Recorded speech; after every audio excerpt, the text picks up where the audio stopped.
আসসালামু আলাইকুম, স্বাগত জানাচ্ছি আরটিভি সকালের সংবাদে। আপনাদের সঙ্গে থাকছি আমি রিদওয়ানা বিনতে জলিল। শপথ পাঠ নয়, এবার দুই উপদেষ্টার পদত্যাগের দাবিতে অনড় ইশরাক হোসেন। বৃহস্পতিবার নবম দিনের মতো সড়কে অবস্থান নিয়ে দুই উপদেষ্টার পদত্যাগ চেয়ে স্লোগান দিচ্ছেন তার সমর্থকেরা। অন্তর্বর্তী সরকারের নিরপেক্ষতা নিয়ে প্রশ্ন তুলে মাহফুজ আলম ও আসিফ মাহমুদ সজীব ভূঁইয়ার পদত্যাগ দাবি করেন ইশরাক। এদিকে তার মেয়র পদে শপথ না পড়ানো সংক্রান্ত রিটের আদেশের জন্য আজকের দিন ধার্য করেছেন আদালত। তবে রায় নিরপেক্ষ না হলে লাগাতার আন্দোলনের ঘোষণা ইশরাক সমর্থকদের।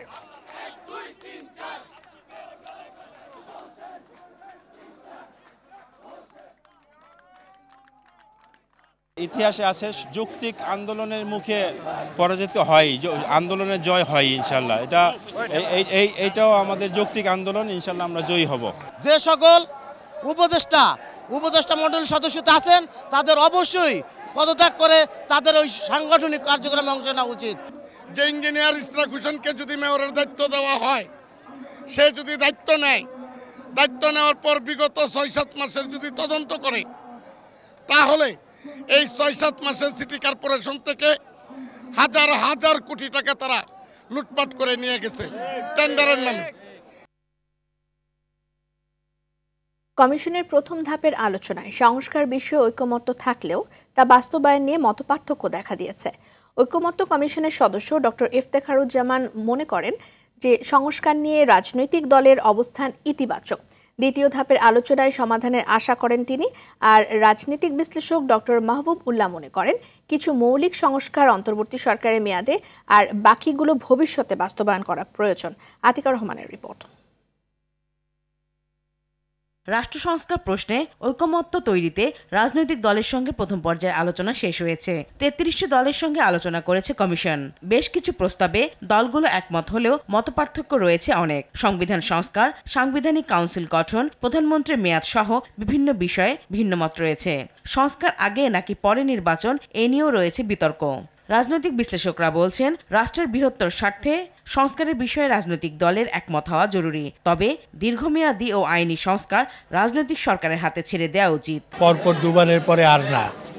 আরেকটা হচ্ছে পরপর দুবার হয়ে কিছুদিন বিরতির পর আর 5 বছর বিরতির পর হয়তো আবার আরেকজন প্রধানমন্ত্রী হতে পারে একই ব্যক্তি। আমি এটাকে খুব বিরাট পার্থক্য মনে করি না। নির্বাচনের পর যে সরকার গঠিত হবে, যে সংসদ গঠিত হবে, তারা এই সংস্কারগুলোর আইনি কাভারেজ দেওয়ার চেষ্টা করবে বা করবে, এটাই কাম্য। হ্যাঁ, কিছু কিছু আছে যেটা এই সরকারও করতে পারে। রাজনৈতিক অঙ্গীকার না থাকলে আপনি কোনো সংস্কার ধরে রাখতে পারবেন না। ঐকমত্য কমিশনের সদস্য ডক্টর ইফতেখারুজ্জামান মনে করেন সংস্কারের প্রশ্নে অনুষ্ঠিত রাজনৈতিক দলগুলোর আলোচনা গণঅভ্যুত্থানের সাফল্য। মূল 3টা বার্তার মধ্যে একটা বিচার, সংস্কার, নির্বাচন। সংস্কার সম্পর্কে ইতিবাচক দৃষ্টিভঙ্গি আছে সবারই। কিছু আছে যেগুলোর ক্ষেত্রে দ্বিমত আছে বা আংশিক একমত আছে। এগুলো নিয়ে আমাদের পরবর্তী পর্যায়ে কাজ করতে হবে। কমন মিনিমাম গ্রাউন্ড বলি, সেই জায়গায় পৌঁছানো যাবে এবং তার উপর ভিত্তি করে যদি একটা জাতীয় সনদের মতো হয়, তাহলে সেইটাই হবে যে ভবিষ্যতের জন্য মানুষের সুযোগ হবে তাদেরকে জবাব দিতে, রাজনৈতিক নেতৃবৃন্দকে জবাব দিতে আর আওতায় আনা। সংস্কার বাস্তবায়নের পদ্ধতি নিয়ে মতভেদ থাকলেও অনিয়ম দুর্নীতি কমাতে দলগুলো ঐক্যমত হয়েছে বলে মনে করেন তিনি। আমার কাছে আশা জাগানো বিষয় হলো যে দুদক সংস্কার প্রস্তাবনাগুলোর মধ্যে সম্পর্কে প্রায় সবগুলি দলের প্রায় শতভাগের কাছাকাছি একমত। কিছু কিছু হেরফের আছে ডিটেলসের ক্ষেত্রে, মৌলিক জায়গাগুলোতে একমত। দ্বিতীয় ধাপের আলোচনায় ঝুলে থাকা বিষয়ে রাজনৈতিক দলগুলো একমত হবে এবং সংস্কার প্রক্রিয়া দ্রুত শুরু করা যাবে বলে আশা প্রকাশ করেন তিনি। আতিকা রহমান, আরটিভি, ঢাকা। বিভিন্ন অপরাধে বেড়েই চলেছে অবৈধ অস্ত্রের ব্যবহার। ভারত ও মিয়ানমারের সঙ্গে সীমান্তের 17টি এলাকা দিয়ে চোরাই পথে আসছে অবৈধ আগ্নেয়াস্ত্র। পুলিশ বলছে সীমান্তবর্তী জেলাসহ সারা দেশে অবৈধ অস্ত্র প্রতিরোধে বিভিন্ন বাহিনীর সমন্বয়ে অভিযান চলছে। অপরাধ বিশ্লেষকরা মনে করছেন যে সীমান্তে অস্ত্র পাচারের রুটগুলো বন্ধ করতে না পারলে দেশে নিরাপত্তা হুমকি বাড়বে। অস্ত্র নিয়ে দীপন দেওয়ানের ধারাবাহিক প্রতিবেদনের আজ দেখুন 3য় পর্ব।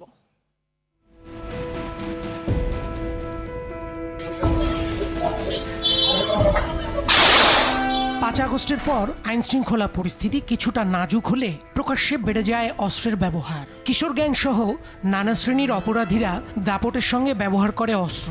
ছিনতাই, চাঁদাবাজি, ফুটপাত দখল, আধিপত্য বিস্তার, রাজনৈতিক বিরোধ কিংবা সামান্য দ্বন্দ্ব, প্রায় সব ক্ষেত্রেই আগ্নেয়াস্ত্র ও দেশীয় অস্ত্র ব্যবহার করা হচ্ছে।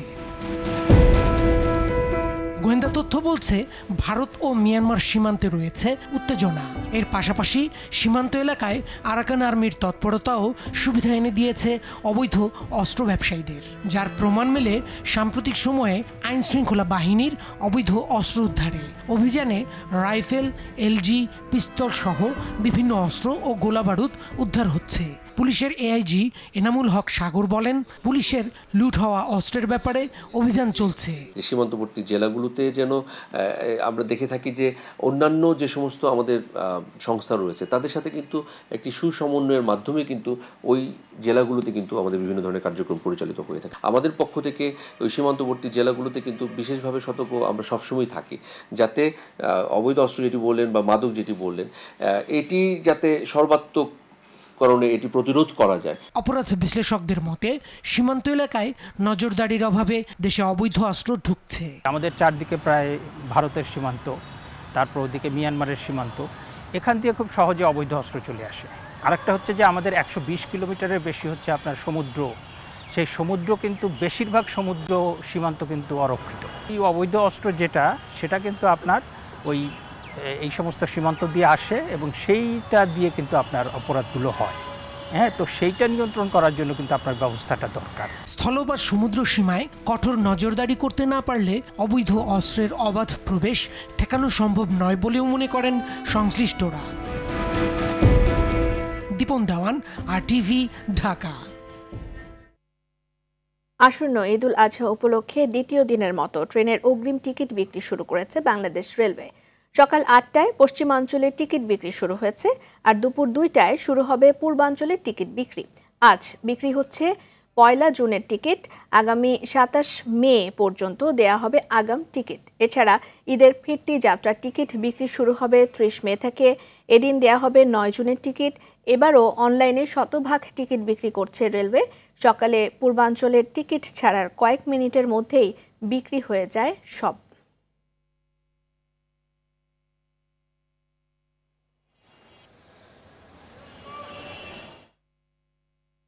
ঈদযাত্রার অগ্রিম টিকিট বিক্রির খবর জানাতে কমলাপুরে রয়েছেন সহকর্মী নাজমুল হুদা, সরাসরি যোগ দিচ্ছেন তিনি। নাজমুল, অনলাইনে টিকিট বিক্রি নিয়ে যাত্রীদের কোনো অভিযোগ রয়েছে কিনা?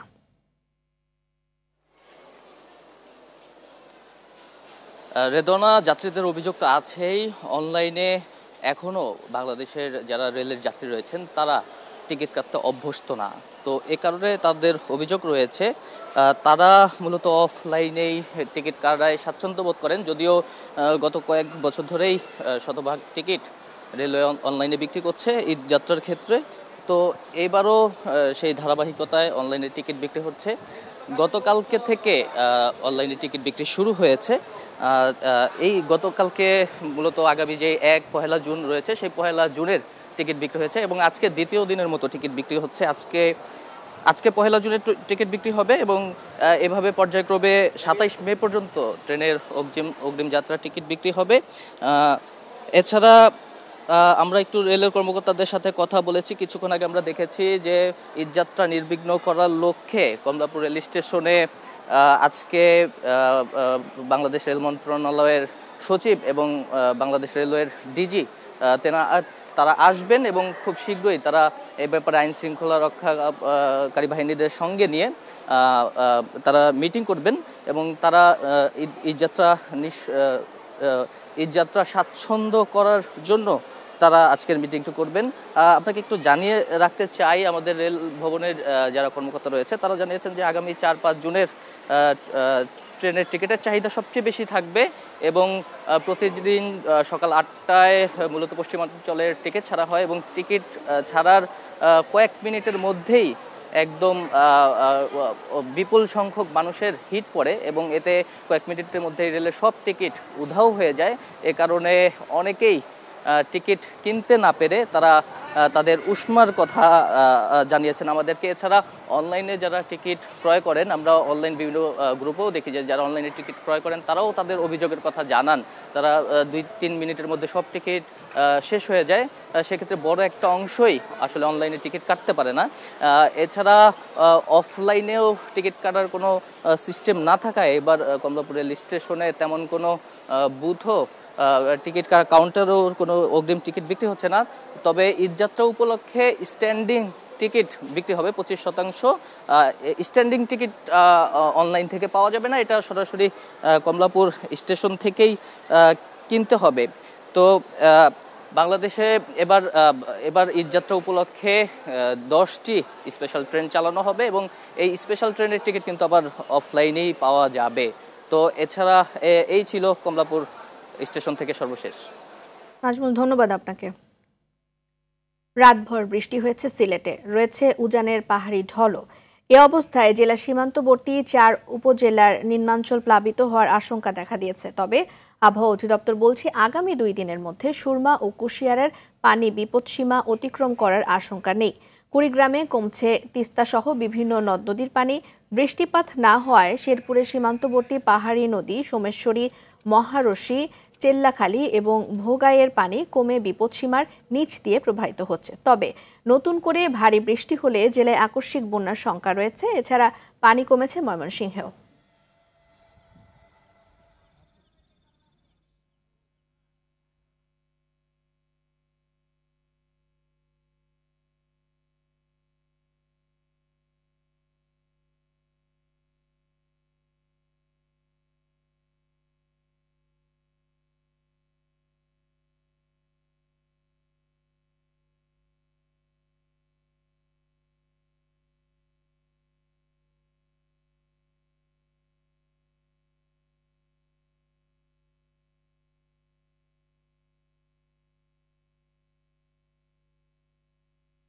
দর্শক, এই বিষয়ে আরো জানাতে শেরপুর থেকে সরাসরি যোগ দিচ্ছেন সহকর্মী মুগনিউর রহমান মনি।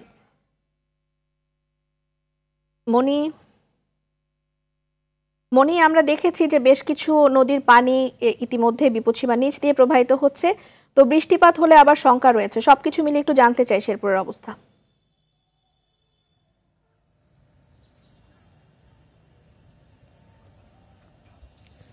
জি রিদওয়ানা, উজান থেকে নেমে আসা কয়েকদিনের বর্ষণের পানি নেমে আসার কারণে শেরপুরের পাহাড়ি নদ নদীর পানি বৃদ্ধি পাওয়ায় আকস্মিক বন্যার চোখ রাঙানি ছিল। তবে গত 44 ঘন্টায় বৃষ্টিপাত না হওয়ায় সেই আশঙ্কাটি কিন্তু কেটে গেছে। এখন শেরপুরের সব নদ নদীর পানি বিপদসীমার অনেক নিচ দিয়ে প্রবাহিত হচ্ছে। আর কৃষি বিভাগ বলেছে যে এখন যদি আকস্মিক বন্যা হয়ও তবে ফসলের মাঠের কোনো ধরনের ক্ষতি হবে না। আর পানি উন্নয়ন বোর্ডের আখিনুজ্জামান, নির্বাহী প্রকৌশলী আখিনুজ্জামানের সঙ্গে কথা হয়েছে। তিনি জানিয়েছেন যে আবহাওয়ার কিন্তু এখন অবস্থা ভালোর দিকে। তো তারা আশা প্রকাশ করেছেন যে শেরপুরে মানে আকস্মিক বন্যার সম্ভাবনা অনেকটা নাই বললেই চলে। আর এদিকে জেলা প্রশাসক তরফদার মাহমুদুর রহমান জানিয়েছেন যে যদি আকস্মিক বন্যা হয়ও তবে তাদের সব ধরনের প্রস্তুতি নেওয়া রয়েছে। তো আসলে আমরা সকাল থেকেই দেখছি যে আমাদের শেরপুরে রৌদ্রোজ্জ্বল দিন শুরু হয়েছে। তো আমরা আশা করছি যে আকস্মিক বন্যা আমাদের অনেকটাই সেই শঙ্কাটি কেটে গেছে। রিদওয়ানা, এই ছিল শেরপুর থেকে পাহাড়ি ঢলের সর্বশেষ। মনে ধন্যবাদ আপনাকে। এছাড়া বর্ষা শুরুর আগেই দেশের বিভিন্ন স্থানে দেখা দিয়েছে নদী ভাঙন। ঝালকাঠির সুগন্ধা বিষখালী নদীর তীব্র ভাঙনে ভিটে মাটি হারিয়ে নিঃস্ব হচ্ছে দিয়াকুলের শতাধিক পরিবার। ফেনীতে ছোট ফেনী নদীর অব্যাহত ভাঙনে সোনাগাজী উপজেলার বিভিন্ন এলাকায় ফসলি জমি, ঘরবাড়ি, রাস্তাঘাট সহ নানা স্থাপনা নদীগর্ভে বিলীন হচ্ছে। এদিকে বাঁধ না থাকায় মৌলভীবাজার সদর উপজেলার শেরপুর এবং রাজনগরে ক্ষয়ক্ষতির আশঙ্কা দেখা দিয়েছে। প্রতিনিধিদের পাঠানো প্রতিবেদন জানাচ্ছেন সৈয়দা সামিয়া তামান্না। ভয়াবহ ভাঙনে চোখের পলকে নদীতে বিলীন হচ্ছে ঝালকাঠি সদর উপজেলার পোনাবালিয়া ইউনিয়নের দিয়াকুল, কিস্তাকাঠি, আতাকাঠি ও দেউরি গ্রাম। ভেঙে গিয়েছে দিয়াকুলের বন্যা রক্ষার ৩ কিলোমিটার বাঁধ। এতে আতঙ্কার চরম দুর্ভোগে নদী তীরের বাসিন্দারা। প্রতিবছর বর্ষা মৌসুমে ভাঙনার জলোচ্ছ্বাসে জেলার লাখ লাখ মানুষ ক্ষতিগ্রস্ত হয়। ভাঙন রোধে মানববন্ধন সহ বিভিন্ন দপ্তরে লিখিত দাবি জানিয়েও স্থায়ী বাঁধের ব্যবস্থা করা হয়নি। আমাদের একটা সিট অলরেডি নদীগর্ভে বিলীন হয়ে গেছে, বহুত বাড়িঘর, হাজার হাজার বাড়িঘর চলে গেছে। আমরা এই নদী ভাঙনে বহুতবার ক্ষতিগ্রস্ত হয়েছি। আমার বাড়িঘর নাই, জায়গা জমি যেটা আছিল ভাঙ্গে চুরিয়া নদীতে গেছে। সরকার যদি এগিয়ে না আসে তাহলে এই এলাকার মানুষ একবার নিঃস্ব হয়ে যাবে। ছোট ফেনী নদীর অব্যাহত ভাঙনে ফেনীর সোনাগাজী ও কোম্পানিগঞ্জের হাজারো মানুষ এখন দিশেহারা। ভাঙনে বিলীন হচ্ছে গ্রামের পর গ্রাম, ঘরবাড়ি, ফসলি জমি সহ নানা স্থাপনা। মুজাফর রেগুলেটর পানির তোরে ভেঙে যাওয়ার পর থেকে এই অবস্থার সৃষ্টি হয়েছে। এই গ্রামের শত সহস্র বাড়িঘর ভাঙছে, আমরা প্রতিনিয়ত আতঙ্কে আছি। বন্যার পানিতে পুরোটা ভাঙিয়েছে। আপনার এখন বর্তমানে আমার থাকার কোনো জায়গা নেই। এই ভাঙনের কারণে মানুষ অনেক দুর্ভোগ হইতেছে। লক্ষ লক্ষ মানুষের এখন প্রাণের দাবি হচ্ছে যে অতি শীঘ্রই আমাদের এখানে বেড়িবাঁধ করা। এদিকে কুশিয়ারা নদীর বাঁধবিহীন ৩০ কিলোমিটার এলাকায় প্রতিবছর বৃষ্টি আর উজানের ঢলের পানিতে ভেসে যায় মৌলভীবাজার সদর উপজেলার শেরপুর ও রাজনগর উপজেলা। ঘরবাড়ি, রাস্তাঘাট বিলীন হওয়ার পাশাপাশি কোথাও সড়ক ভেঙে লোকালয়ে এবং হাটবাজারে পানি ঢোকে। এ বিষয়ে ঊর্ধ্বতন কর্তৃপক্ষকে প্রস্তাব আকারে পাঠানো হয়েছে বলে জানিয়েছেন পানি উন্নয়ন বোর্ডের কর্মকর্তা। কুশিয়ারা নদী যেহেতু বড় নদী এবং অনেক পানি আসে, সেক্ষেত্রে বাঁধগুলো অনেক দূরে দেওয়া হয়েছে যাতে ফ্লাড প্লেনে পানিটাকে ধরে রাখতে পারে এবং বন্যা নিচের দিকে বা উপরে বন্যা যেন প্রকোপটা কম হয়। এবং শেরপুর যে অংশটা সেখানে আমরা একটা সমীক্ষা অলরেডি প্রস্তাবনা দিছি। সমীক্ষা রিপোর্টের অনুযায়ী ভিত্তি করে বাঁধসহ নদী ভাঙনের যেসব পয়েন্টগুলো আছে সেগুলোতে আমরা কাজ হাতে নিব। সৈয়দা সামিয়া তামান্না, RTV। দর্শক, নদী ভাঙনের বিষয়ে জানাতে ঝালকাঠি থেকে সরাসরি যোগ দিচ্ছেন সহকর্মী জহিরুল ইসলাম জলিল। আমরা দেখছি যে বেশ কিছু নদীর পানি এর মধ্যে বর্ষা আসার আগেই ভাঙন শুরু হয়েছে। তো সবকিছু মিলিয়ে কর্তৃপক্ষ কোনো উদ্যোগ নিয়েছে কিনা বা সার্বিক বিষয়ে জানতে চাই।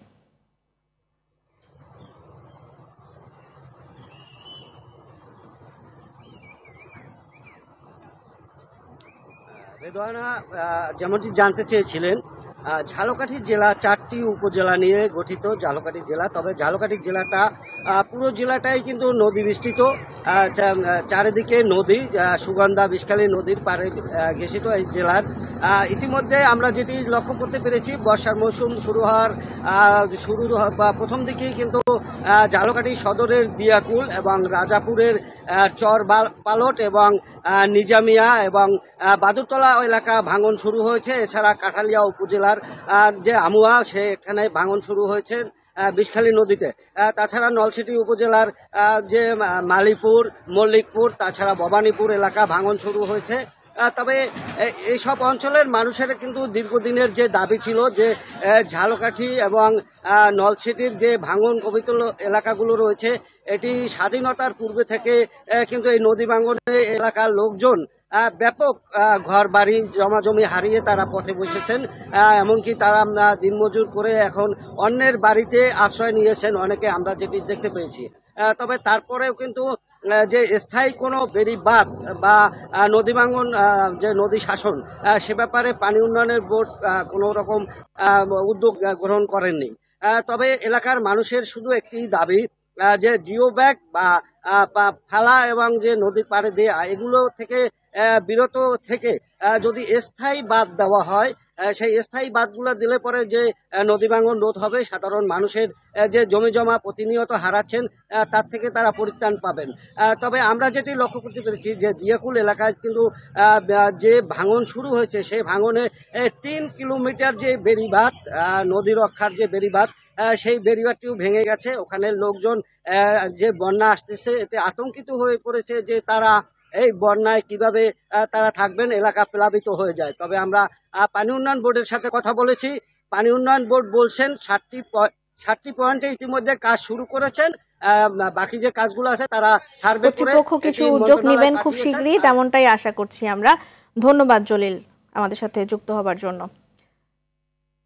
শপথ 5 নয়, এবার 2 উপদেষ্টার পদত্যাগের দাবিতে অনড় ইশরাক হোসেন। দর্শক, আন্দোলনের খবর জানাতে কাকরাইল মোড় এলাকা থেকে সরাসরি যুক্ত হচ্ছেন সহকর্মী সাকিবুর রহমান। সাকিব, তাকে জানতে চাই ইশরাক হোসেনের সমর্থকদের বিক্ষোভের সর্বশেষ খবর, নতুন কোনো তথ্য বা কর্মসূচি আসতে পারে কিনা এর মধ্যে?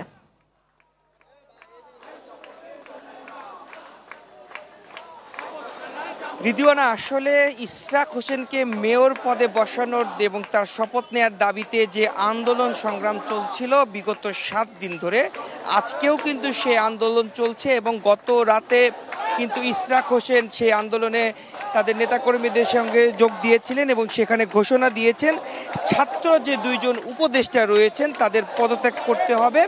সেই দাবিতে কিন্তু আন্দোলন চলছে। পাশাপাশি তাকে মেয়র পদে বসানোর জন্য তার ভক্ত যারা সমর্থক যারা রয়েছেন বিশেষ করে তারা কিন্তু আন্দোলন করে যাচ্ছে। এখন আমরা অবস্থান করছি কাকরাইল মোড়ে, অর্থাৎ যমুনাতে যাওয়ার যে রাস্তাটি রয়েছে সেই মোড়টিতে তারা অবস্থান নিয়েছে। অবস্থান নিয়ে বিভিন্ন স্লোগান দিচ্ছেন। তবে এখন পর্যন্ত রাস্তা কিন্তু ব্লকেট করা হয়নি বা কখন নাগাদ করবে এমনটি তারা কোনো কিছুই জানাননি। যে কোনো সময় তারা এইখান থেকে পুরো মৎস্য ভবনের পুরো জায়গাটিতে তারা অবস্থান নেবেন এমনটি জানিয়েছেন এবং তারা চাচ্ছেন যে দ্রুত সময়ের মধ্যে ইশরাক হোসেনকে যেন মেয়র পদে বসানো হয় এবং তারা যে 2 ছাত্র উপদেষ্টার পদত্যাগের দাবি করছেন সেটি যেন মেনে নেওয়া হয়। সেই দাবিতেই কিন্তু মূলত তাদের এই অবস্থান কর্মসূচি পালন চলছে। আমরা একটু 2-1 জনের সাথে একটু কথা বলতে চাই যারা এখানে আছেন। ভাই, একটু বলবেন এই যে আপনাদের যে দাবি দেওয়া সেগুলো নিয়ে আপনারা অবস্থান নিচ্ছে, রাস্তা ব্লকেট হবে কিনা বা কখন নাগাদ হবে, কর্মসূচি কি? আমাদের কর্মসূচি সিনিয়র নেতৃবৃন্দ দেবে। আমরা গতকাল সকাল 9টা থেকে এখন পর্যন্ত আমরা যমুনা ঘেরা কর্মসূচিতে অবস্থান করছি। আমাদের কর্মসূচিটা হলো আপনার বাংলাদেশের অধিকার, মানুষের অধিকার ফিরিয়ে দেওয়ার জন্য। বাংলাদেশের মানুষের অধিকার যে আমরা 2007 সালের পর থেকে আজকের দিন পর্যন্ত আমরা গণতন্ত্রটাকে চর্চা করতে পারি নাই। আমরা স্বাধীনভাবে নতুন কোনো কর্মসূচি আসবে কিনা, আপনাদের থেকে কোনো সে ধরনের কোনো বার্তা পেয়েছেন কিনা? আমরা সে ধরনের বার্তা পাইনি। বার্তাটা দেবে আমাদের সিনিয়র নেতৃবৃন্দ। আমরা শুধু একটাই দাবি করি তৃণমূলের কর্মী হিসেবে যে অতি দ্রুত ভোটের ব্যবস্থা করে গণতান্ত্রিক পদ্ধতিতে ভোটের মাধ্যমে জাতীয় সংসদ গঠন হোক। সেই গঠনের জন্যই আজকে আমাদের আন্দোলনটা।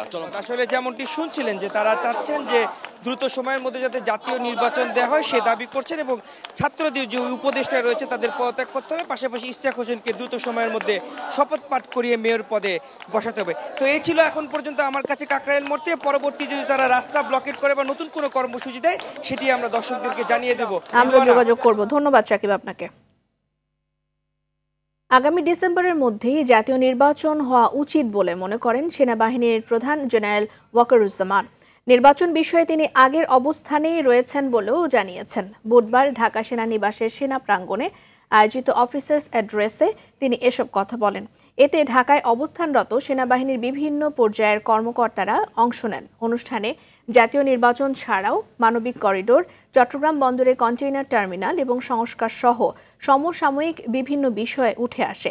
অনুষ্ঠানে সেনাপ্রধান বলেন, বাংলাদেশ সেনাবাহিনী কখনোই এমন কোনো কার্যকলাপে যুক্ত হবে না যা সার্বভৌমত্বের জন্য ক্ষতিকর হবে। লালমনিরহাটের পাটগ্রাম উপজেলার গাটিয়ার ভিটা সীমান্ত দিয়ে শিশুসহ 11 জনকে ঠেলে দিয়েছে বিএসএফ।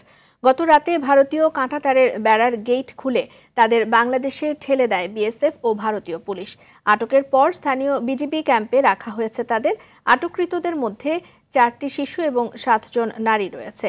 এ ঘটনার সত্যতা নিশ্চিত করেছেন বিজিবির ধবলসতী ক্যাম্প কমান্ডার নায়েক সুবেদার আব্দুল মতিন। তবে স্থানীয়দের দাবি শুধু 11 জন নয়, গতরাতে 2 দফায় অন্তত 50 জনকে বাংলাদেশে ঠেলে দেওয়া হয়েছে।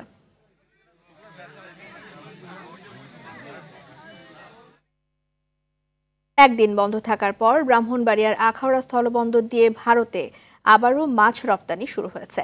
সকাল থেকে এই রপ্তানি কার্যক্রম শুরু হয়। মৎস্য রপ্তানিকারক অ্যাসোসিয়েশনের সাধারণ সম্পাদক ফারুক মিয়া জানিয়েছেন, ব্যবসায়ীদের কিছু ব্যক্তিগত কারণে বুধবার মাছ রপ্তানি বন্ধ রাখা হয়েছিল। ভারত সরকার হঠাৎ করে বাংলাদেশ থেকে 6টি পণ্য আমদানিতে নিষেধাজ্ঞা জারি করার পর আখাউড়া স্থলবন্দর দিয়ে রপ্তানি কার্যক্রমে অচলাবস্থা দেখা দেয়। বন্দর কর্তৃপক্ষ জানায়, নিষেধাজ্ঞার আগে প্রতিদিন 40 থেকে 50টি ট্রাক রপ্তানিতে অংশ নিত। এখন কেবল মাছ, সিমেন্ট এবং শুটকি মাছ রপ্তানি হচ্ছে। আইডিএলসি পরিবর্তনের পথে বাংলাদেশ। বাংলাদেশ থেকে প্রথমবারের মতো চীনে আম রফতানি হচ্ছে। চলতি মৌসুমে বাংলাদেশ থেকে 1,20,000 মেট্রিক টন আম কেনার আগ্রহের কথা জানিয়েছে দেশটি। এতে কৃষি পণ্য রফতানিতে নতুন সম্ভাবনা দেখেছেন সংশ্লিষ্টরা। প্রধান উপদেষ্টার চীন সফরে আম রফতানির বিষয়ে অগ্রগতি হয়। এ নিয়ে চলতি মাসে দুই দেশের মধ্যে বাণিজ্যিক চুক্তি সই হতে যাচ্ছে। দেশে প্রায় 27 লাখ টন আম উৎপাদন হয়। সারা বিশ্বে বাংলাদেশের আমের চাহিদা রয়েছে, তাই চীন ছাড়াও অন্য দেশগুলোতেও আম রফতানি বাড়ানোতে চায় সরকার। এছাড়া আমের পাশাপাশি চীনে কাঁঠাল রফতানি নিয়েও ভাবা হচ্ছে বলে জানান কৃষি সচিব এমদাদ উল্লাহ মিয়া।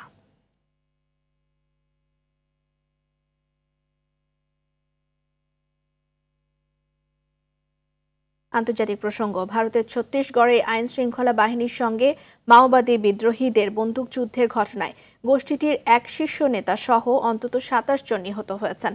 বুধবার রাজ্যটির নারায়ণপুর জেলার গভীর জঙ্গলে এই ঘটনা ঘটে। ভারতের কেন্দ্রীয় স্বরাষ্ট্রমন্ত্রী অমিত শাহ অভিযানটিকে একটি যুগান্তকারী মাইল ফলক বলে উল্লেখ করেন।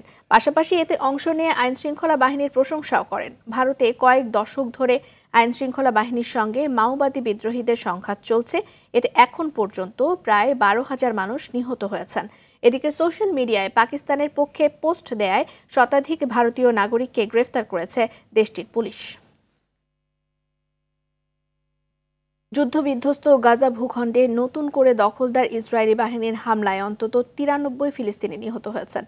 এছাড়া পশ্চিম তীরের জেনিন শরণার্থী শিবির পরিদর্শনকালে বিদেশি কূটনীতিকদের লক্ষ্য করে গুলি চালিয়েছে ইসরায়েলি বাহিনী।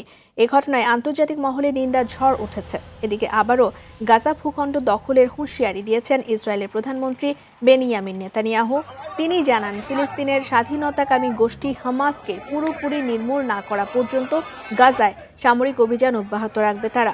গাজায় সামরিক অভিযান বন্ধ করতে এবং মানবিক সাহায্য প্রবেশের অনুমতি দেওয়ার জন্য চলমান আন্তর্জাতিক চাপের মুখে বুধবার দেশটির স্থানীয় গণমাধ্যমে এই হুঁশিয়ারি দিলেন নেতানিয়াহু। সকালের সংবাদ এ পর্যন্তই। মধ্যাহ্নের সংবাদ দুপুর 12টায় দেখার আমন্ত্রণ রইল। ধন্যবাদ সবাইকে।